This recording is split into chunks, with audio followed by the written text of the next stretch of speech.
శరణ్య, దర్శన్, దామిని సుందరంలతో పాటు సమీర కూడా అందరూ కలిసి టెంపుల్కి వెళ్తారు. అక్కడ పంతులు గారు ఇలా అంటుంటారు, అమ్మా శరణ్య, ఈరోజు చాలా మంచిది. ఇప్పుడు చాలా మంచి గడియలు నడుస్తున్నాయి. మీ భర్త దగ్గర మీరు ఆశీర్వాదం తీసుకుంటే మీ జంటకి చాలా మంచిదమ్మా అని అనగానే, అలాగే పంతులు గారు అంటూ శరణ్య దర్శన్ కాళ్ళకి దండం పెడుతూ ఉండగా శరణ్య తలపై అక్షంతలు వేస్తూ ఇలా దీవిస్తూ ఉంటాడు. దర్శన్, ఆనందంగా ఉండు, చల్లగా ఉండు, సంతోషంగా ఉండు, జన్మ జన్మకి నువ్వే నా భార్యగా రావాలి అని దీవిస్తాడు దర్శన్ శరణ్యని.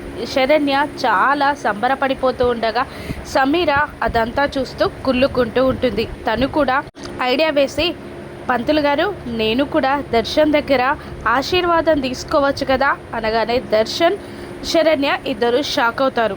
అప్పుడు కోపంగా ఉన్న దర్శన్ ముఖాన్ని చూస్తున్న సమీర, అదే సౌమ్య, ఇలా అంటూ ఉంటుంది, అది కాదు పంతులు గారు, నాకు జాబ్ ఇచ్చారు, లైఫ్ ఇచ్చారు, యజమానుల దగ్గర ఆశీర్వాదం తీసుకోవడం తప్పులేదు కదా అని అనగానే పంతులు గారు, అవునమ్మా, యజమానుల దగ్గర ఆశీర్వాదం తీసుకోవడం తప్పులేదు, తీసుకోవచ్చు అని అనగానే సమీర సంతోషంగా ఫీల్ అవుతూ ఉండగా శరణ్య మనసులో ఇలా అనుకుంటుంటుంది, ఈ దొంగ ముఖంది ఏ ఇంటెన్షన్తో ఆశీర్వాదం తీసుకుంటుందో నాకు తెలుసు, దానికి తెలుసు, కానీ మా ఆయన గారికి తెలియదు కదా అని మనసులో అనుకుంటూ ఉండగా దర్శన్ కాళ్ళకి దండం పెట్టడానికి శరణ్య వంగబోతుండగా, ఆగు సౌమ్య అనేస్తాడు దర్శన్ కాళ్ళకి దండం పెట్టే సౌమ్య ఆగిపోయి దర్శన్ని చూస్తూ ఉండగా ఇలా అంటుంటాడు దర్శన్, నీకు జాబ్ ఇచ్చింది నేను కాదు కదా సౌమ్య, నువ్వు శరణ్య దగ్గర జాబ్ చేస్తున్నావు కదా,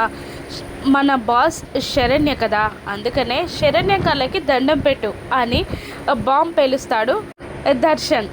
శరణ్య సంతోషపడుతుండగా మాడు ముఖంతో చేసేది లేక శరణ్య కాళ్ళకి దండం పెడుతుండగా పెట్టు అన్నట్టు యాటిట్యూడ్ చూపిస్తూ ఉంటుంది శరణ్య కాలు మొక్కుతూ ఉంటుంది సౌమ్య.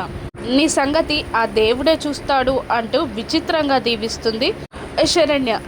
సౌమ్య సమీర ఒక్కరే అని శరణ్యకి ఎప్పుడు తెలుస్తుందో రాను ఎపిసోడ్స్లో చూద్దాం. Thank you for watching.